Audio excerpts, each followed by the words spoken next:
Haleluya, saudara-saudara. Hari ini saya mau berbicara tentang Daniel, integritas.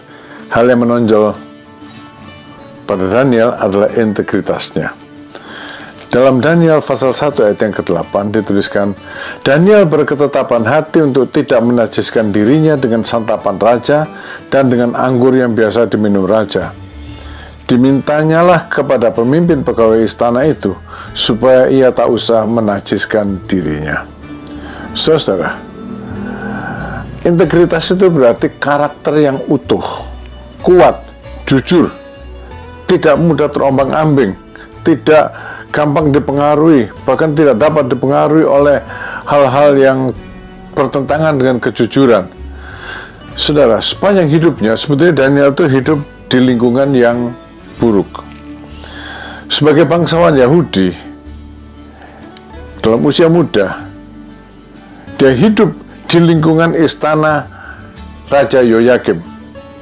Lingkungan istana dan bangsawan Yahudi saat itu, saudara-saudara, bukanlah lingkungan yang baik, lingkungan yang sangat buruk.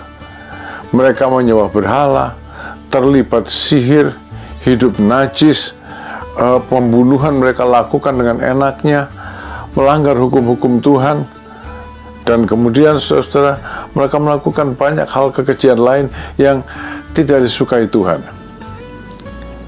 Raja Yoyakim takluk kepada Raja Nebukadnezar, dan kemudian beberapa orang ditawan oleh Raja Nebukadnezar dan dibawa ke Babel. Di antara mereka terdapat Daniel.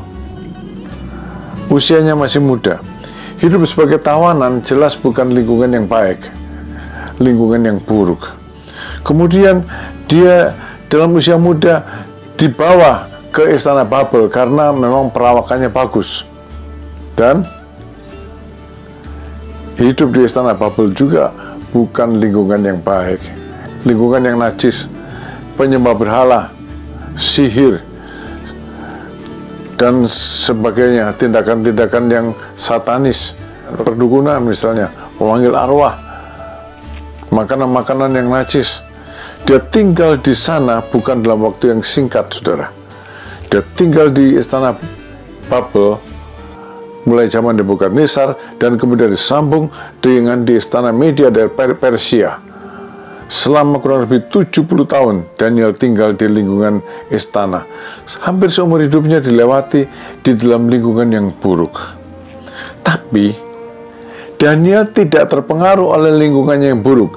Dia tetap hidup kudus, saleh, dan bahkan memberi pengaruh yang baik ke lingkungannya. Nebukadnezar, Darius, raja-raja Babel mengakui dan bahkan memuji, meninggikan Yahweh, Allah yang maha tinggi, oleh pengaruh Daniel. Mengapa Daniel bisa begitu? Tadi sudah kita baca dalam Daniel pasal 1 ayat yang ke-8 dikatakan, Daniel berketetapan hati untuk tidak menajiskan dirinya dengan santapan raja dan dengan anggur yang biasa diminum raja. Dimintanyalah kepada pemimpin pegawai istana itu supaya ia tak usah menajiskan dirinya. Kenapa? Karena yang dimakan dan minum oleh Raja Babel memang makanan-makanan yang najis menurut hukum Taurat. Daniel mengambil keputusan itu berarti Daniel mengambil keputusan hidup kudus, hidup beriman dengan risiko nyawanya. Dan seumur hidupnya dia berkomitmen pada keputusannya meskipun nyawanya terancam. Meskipun nyawanya terancam. Misalnya di zaman Darius, karena komitmennya itu dia dilemparkan ke gua singa. Saudara, komitmen Daniel tidak goyah oleh lingkungan, pangkat, kekayaan, ancaman. Saudara, dan ternyata oleh integritasnya sebagai orang beriman, dia tetap survive, exist.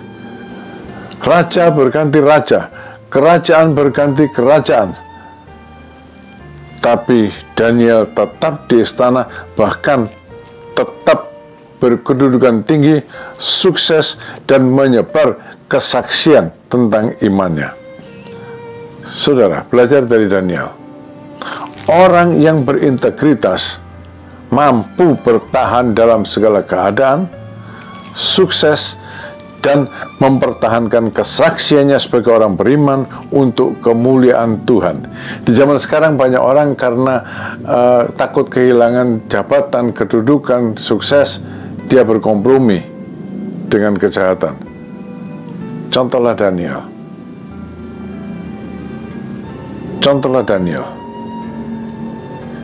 Kita perlu berintegritas untuk hidup baik di zaman yang jahat ini. Tuhan memberkati saudara-saudara. Amin.